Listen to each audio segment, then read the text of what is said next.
These are the 24 by 36 inch plastic sheeting. Now this was gifted to me by the seller that I could show you them close up and give you a little bit of an idea about the quality.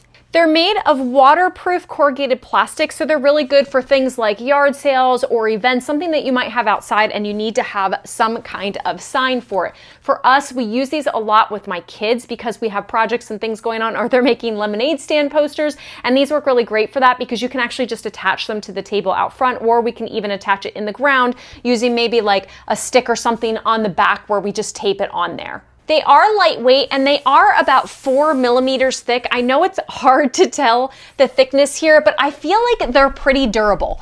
But there are different sizes also, and if you want to cut it down, you can do that, maybe using some sort of knife or razor edge of some kind to just cut it in a nice clean line. They come in a 10-pack, and what you should know is pencil will smudge on it. My son has all these little smudge marks, and you can erase them, but it is something to keep in mind about it. We find though that like acrylic markers seem to work really well on them, and so I really like the effect of these boards and the marker on the board. So if you're looking for signs that are good quality that you can custom make, or maybe your kids need to custom make, these are definitely worth checking out.